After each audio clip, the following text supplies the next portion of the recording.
Awesome. Well, thank you all very much. I originally was going to call it Life After Transition, but I decided to call it the Chamber of Secrets. It just sounds more trans, right? Doesn't it? But a lot of people wonder where this Trans 102 came from. You know, what about Trans 101? And that's kind of like, Trans 101 is something that started in the transgender community. Like whenever we would come out to friends or family or coworkers, we would have all sorts of questions, and they would ask, we would answer, we'd say, what does transgender mean? Are you having surgery? Is this just a phase? Can I just be gay? There was one there, do you still have a P? I was gonna type that off, type the entire thing, but I decided to cut off the penis. It just felt right. I'm sure there's a metaphor there, but anyway, that's sort of what Trans 101, and I think we're past Trans 101. You know, there's a lot of information out there. I think people know the basics of being transgender. And for the most part, America got a passing grade in Trans 101. So give yourselves a round of applause for that, for doing well. Although, okay, applause break. Although actually, some Republican lawmakers are gonna be held back. Might have to write an extra credit paper or two, you know, maybe no from her mom, but no, I think we're really past that. So we're up to Trans 102. And the other title, the Chamber of Secrets, it's not just where we used to hide our clothes before we came out. That's actually, I borrowed that from the Harry Potter movies.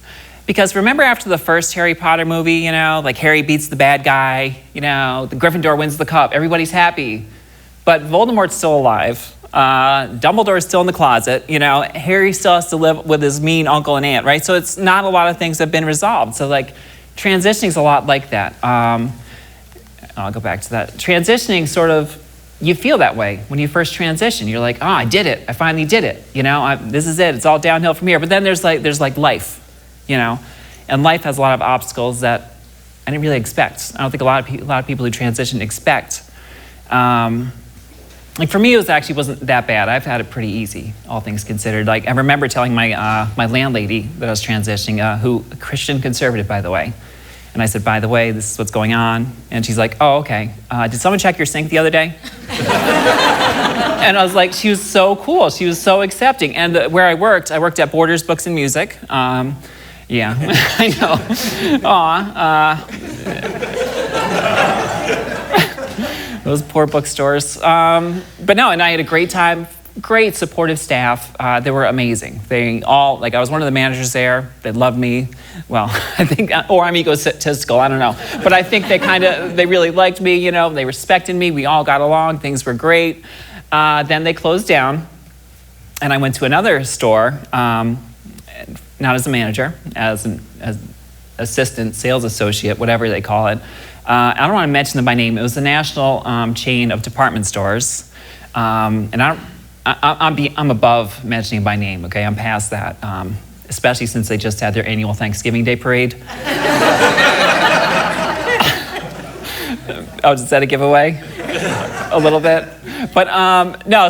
But it was a little different. I was put in the men's locker room. I had whole sections of the store that would talk about me behind my back. There's obviously no promotions, so I realized it was kind of a wake-up call. Like it's not that easy. And but relatively speaking, I'm better than a lot of people. Like here's what I mean. Here's some of the stats that face transgender women. This was done in a 2011 survey by the National Transgender Discrimination, by the National Center for Transgender Equality. They face double the rate of unemployment. Trans women of color are even higher than that. 4 times less likely to earn less than $10,000 a year, 26% lost their job, over half have experienced harassment in the workplace. You can all read that. I hope I'm keeping up with you. 16% had to work in the underground economy, selling drugs, prostitution. This is of all the transgender people out there, male and female, that have to go through this. And 19% have had to experience homelessness. That's a lot. 1/5 of the transgender population at one point or another was homeless, regardless of where they started. That's kind of a big thing. And you're probably thinking, well, this is America, 2015, right? How come there are discriminations again? How can this be? Well, here's a little stat. Only 18 states have laws preventing discrimination based on gender identity. And no, New York is not one of them. Albany does have laws in place. Utica doesn't, obviously. No.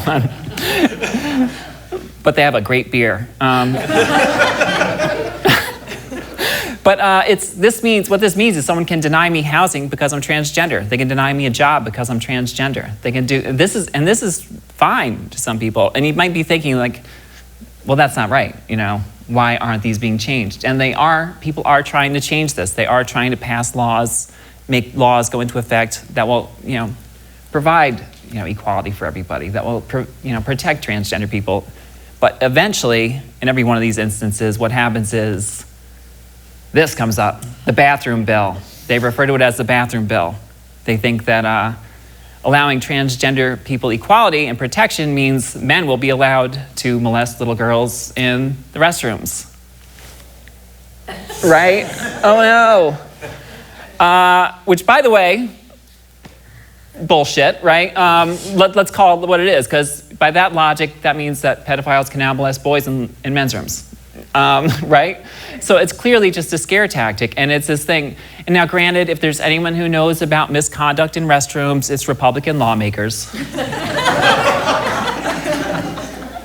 But this is just another scare tactic. And like this whole trope, this whole idea that transgender people are these sexual deviants, this has been going on for a while. For example, let's take a look at this. Transsexual who gave Sheen HIV dead. Now, I don't know who published this. I blocked out the title. I also blocked out Charlie Sheen's eyes. I don't know why. I was gonna do like a devil horn and stink lines, but it just seemed childish. But notice this. First of all, transsexual, which you're either in the 90s or you watch a lot of tranny porn, if that's your way you word transgender people. It's an archaic term. But that's what they think, like transsexual who gave Sheen HIV, found dead. So it's like they have this myth that we go around, tricking guys into having sex with us so we can give them diseases. Right? It's like we're a combination of Typhoid Mary and Rumpelstiltskin.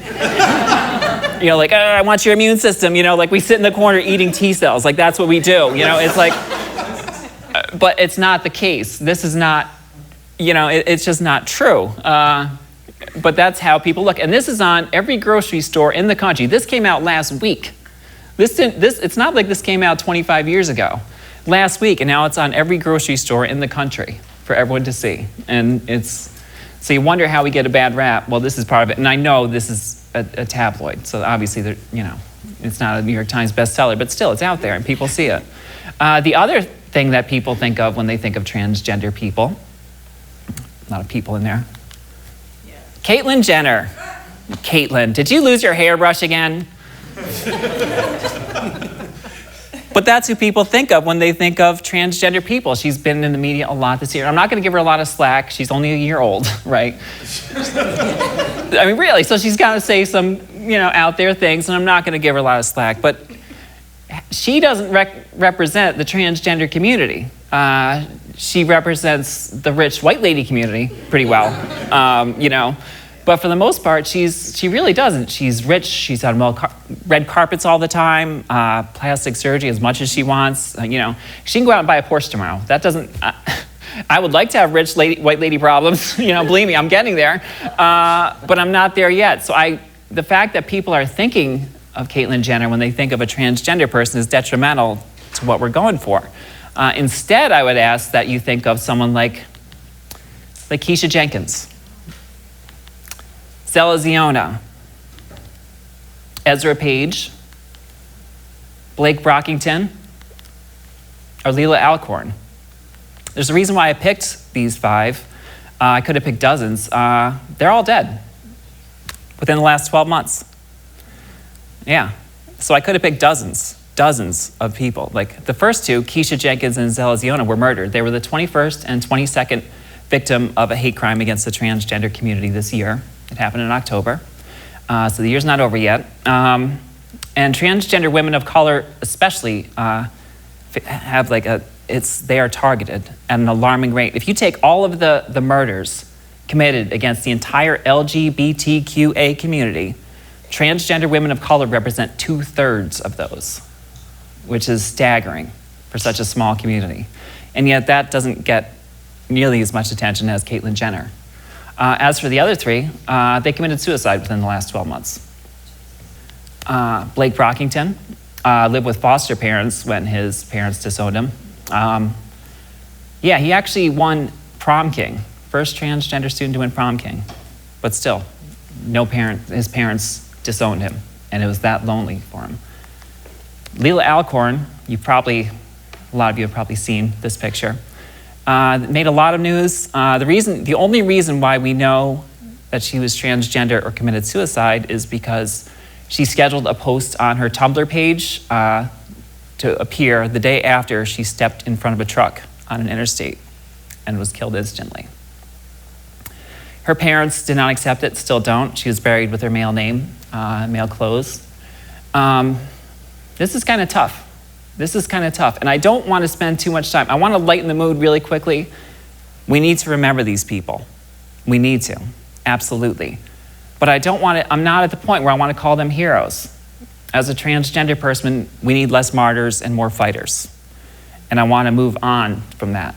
So this is my attempt at moving on. Oh, that's not it. That's not it at all. I'm not that dark. Yeah, 41% of people in that survey of transgender people have attempted suicide, compared to 1.6% of the general population. And trans youths whose parents reject them are 13 times more likely to attempt suicide than those with accepting parents. That's the key to stopping transgender suicide. If you're the parent of a transgender, and I'm not talking to the people in this room, but in general, if someone is the parent of a transgender teenager, that's it. You accept them, even if you don't agree with it. If you treat them with love instead of this hatred, that's the answer. So now, here's my attempt to move on. If you look at baby animals, it helps. It really does. So let's cleanse the palate a little bit.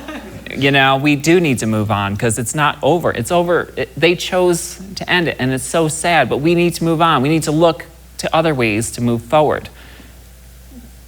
She is alive and well. I know you're a little worried. It's going back, right? Don't worry. Knock on wood. I haven't seen her lately. This is Jazz Jennings. Isn't she adorbs, right?